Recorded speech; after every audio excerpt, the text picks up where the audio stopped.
Hello everyone, welcome to the Ginger Snaps here's month of HORROR-WEEN, where I will be discussing the entire Halloween franchise. I am Stephen Harold, and today I'm going to be talking to you guys about Halloween 5, The Revenge of Michael Myers, which was released in 1989 and was directed by a piece of shit who literally fucking didn't care about this movie, so why should I even give a shit saying his fucking name?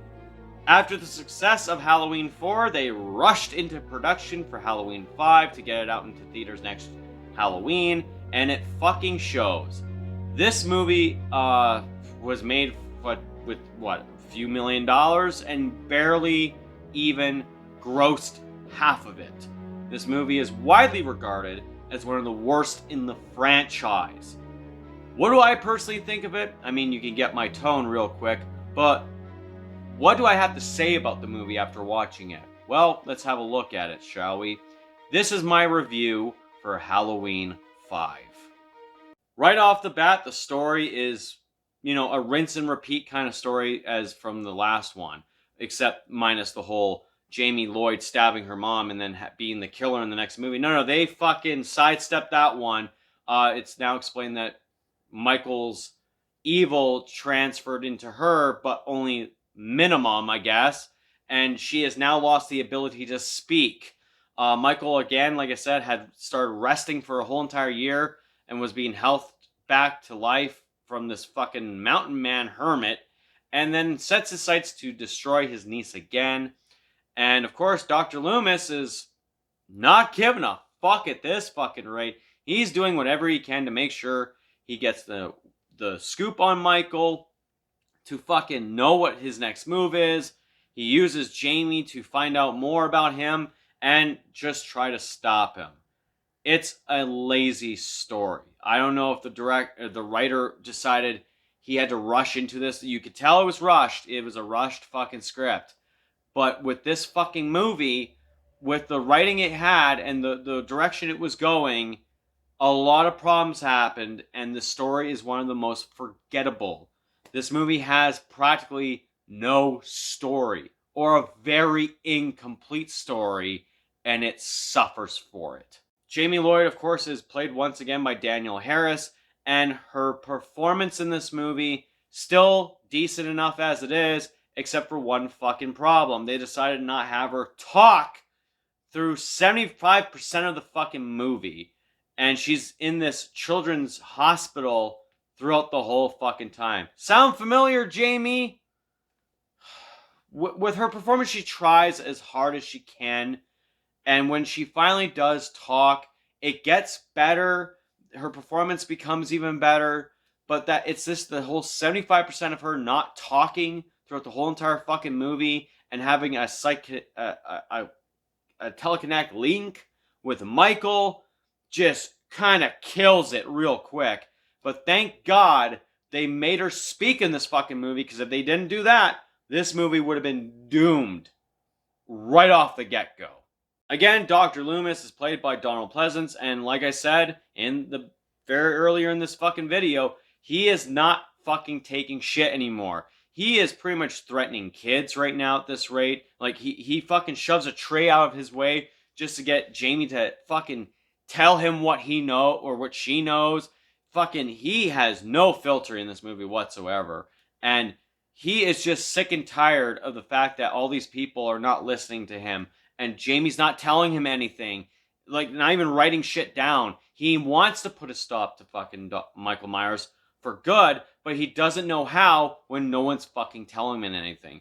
Again, it's another kind of performance from Donald Pleasance. And sometimes it's a little bit funny. Like, I do get a crack out of his performance in this fucking movie because it's still very much top-notch.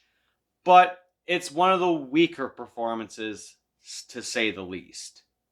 Sadly, Donald Pleasance couldn't even save this fucking movie with the other characters. Right off the bat, Ellie Cornell came back as Rachel Crothers in this movie just to get fucking killed off after 10 minutes of screen time.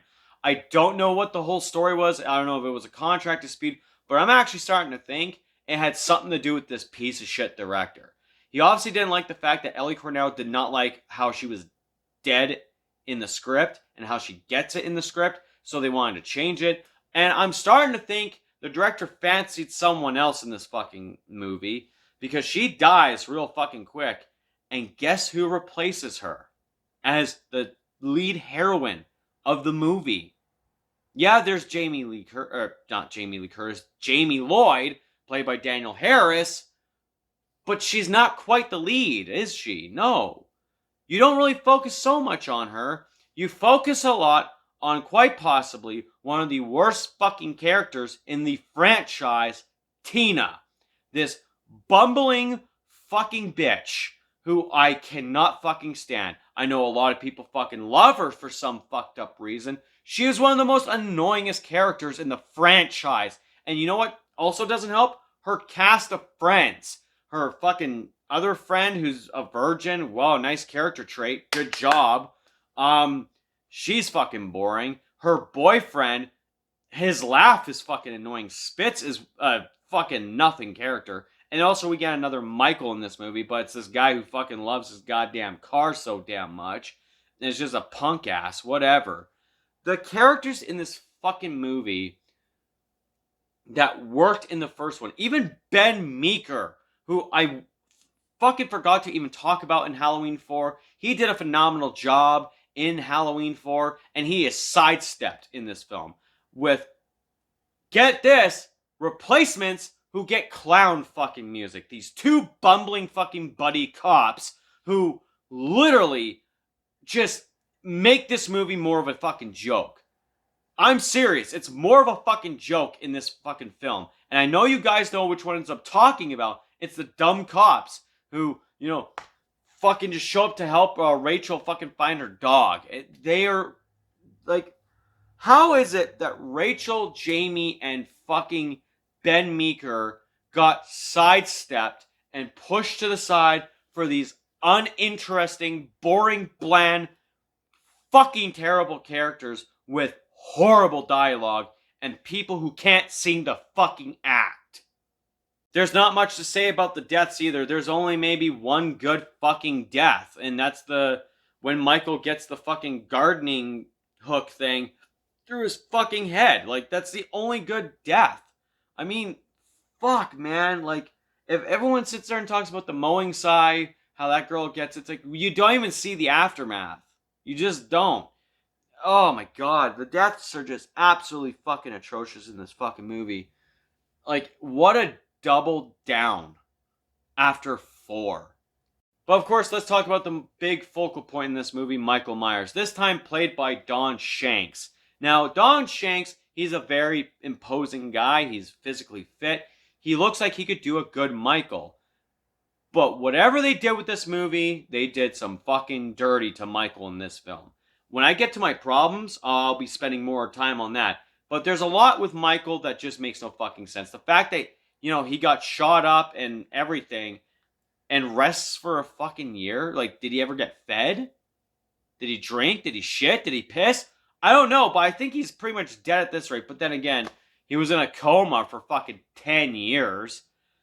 Don Shanks also has this weird thing to do with posing with a knife. He constantly has it like this every fucking time. That's not intimidating. It's not. Like, the fact that Michael has a fucking, like, he has a knife like this throughout the movie. It's either this, or this, or this, or this. Like, what the fuck? But one of the most egregious fucking things that we have to fucking sit here and talk about that everyone already fucking knows is his fucking mask. Oh boy. This is supposed to be in continuity with Halloween 4. Why does this mask not look like the Halloween 4 mask? Like, just look at the two. They're not even the fucking same. And what makes this mask even worse is that the continuity of it also just makes no sense. It's definitely not a William Shatner mask anymore. It's obviously a mold of Greg Nicotero, who's doing the special effects in this movie. But it doesn't even look like Greg Nicotero at all.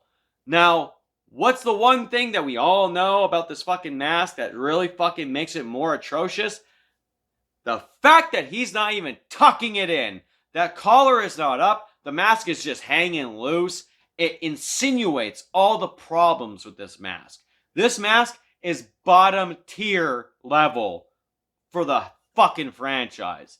And even though Don Shanks did his best, the look of Michael, his fucking mask, and his mannerisms, hell, he even fucking cries in this movie, is one of the worst portrayals. And yes, I'm going to say it one more time, Michael, tuck that fucking mask in. We get to the climax of the movie where one of the best scenes actually happens. Now, I didn't mention it earlier, there is one scene that actually did kind of pique my interest. It was the laundry chute scene where Jamie goes through the laundry chute to fucking hide from Michael, and he goes all the way down the stairs, and now she's climbing back up. Very intense scene, very fucking good. But the ending, the climax, where Michael is chasing Loomis, who is holding Danielle Harris's Jamie Lloyd as a hostage, like, you know, practically as bait. Well, you know, he fucking walks around like this. Fucking stupid. And then he is trapped. A fucking caged net drops on him. Loomis fucking shoots him up with tranquilizers. He starts beating him with a fucking goddamn 2x4. And then eventually he keels over. He fucking falls on top of Michael after he goes unconscious. And he fucking has a heart attack. Dr. Loomis essentially just died with his monster. It's a very poetic, very ambitious fucking ending to do. To have Dr. Loomis essentially just die. Good fucking ending. But what came after, I need to talk about right now. The Man in Black. This Dick Tracy looking fucking Undertaker fucking trench coat, cowboy hat, steel toe cowboy boots on, walking around with a suitcase. No one knows who the fuck this guy is. He just shows up on a bus, kicks a fucking dog, has a cigarette, whatever. And then he shoots up a police station and breaks Michael free. This movie actually answered certain questions and then left more fucking questions. Like, what the fuck just happened? The Man in Black, as we already know, was never planned. Like, no one actually discussed what this guy was. They just thought, oh, this looks interesting for the fucking movie. Don Shanks would end up playing the Man in Black because it was believed it was Michael's twin brother. Yeah, let's add another fucking sibling in this franchise. Yeah, another sibling that wasn't fucking there in the first fucking movie. I'm starting to get you guys now where I'm saying maybe the brother-sister angle that was introduced in Halloween 2, this was the fucking leading effect. Maybe it should have never been done. Of course, the other problems in this fucking movie is of course, the lack of story. The lack of character. Characters, fuck me. The lack of creativity. And also the fact that this movie is more insufferable with the knee-jerk, boneheaded decisions. Let's kill off Rachel and make Tina the fucking protagonist now. Fuck that shit. Let's add a guy that we don't know what to do with. Let's make Dr. Loomis crazy, and then we'll just kill him off at the end of the fucking movie. And then maybe make a hint that Michael gets killed off. Also, the fact that Michael goes into a jail cell with his fucking mask on, he's fucking playing around with his chains. Like, who the fuck just lets a guy wearing a mask in jail like that? Who fucking does that? Bottom line, this movie is a fucking train wreck. They rushed it too fucking early. They should have fucking waited. And everything that could have went wrong with this movie did. I mean, like I said, the character's not interesting. Michael, tuck that fucking mask in. Tina, fuck off. I know fucking we were telling Wade to fuck off in 4, but Tina, you need to fuck off. They should have made Jamie Lloyd fucking talk. They should have made Donald Pleasance more involved in a better way and not have him so fucking angry all the time, even though it's still a good fucking performance. They should have fucking not made all the side characters so fucking stupid and hated and unforgettable. I get it, it's a horror movie, it's a slasher film. But fuck make interesting, more interesting characters. Fuck the stupid cops. Fuck the director. And honestly, this is one of the movies that, yes, even though it has good parts and some good acting and some good fucking one good kill, it was not enough to save this movie. It's one of the worst in the franchise. So, for my rating, I'm going to give Halloween 5, The Revenge of Michael Myers, a 3.5 out of 10.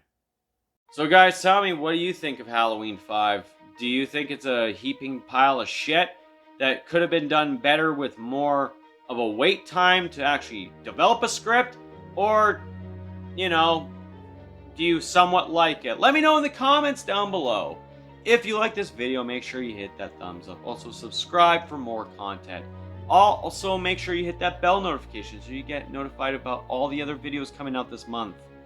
Anyways, guys, that's it for me. This has been the Ginger Snaps here. My name is Stephen Harold, and in the next episode, I will be talking to you guys about Halloween 6, The Curse of Michael... Oh, never mind. It's called Halloween, The Curse of Michael Myers. No, we're just going to call it Halloween 6. So anyways, take care, and always remember, everyone's entitled to one good scare. And Michael Myers, please, for the love of fucking God, tuck your fucking mask in!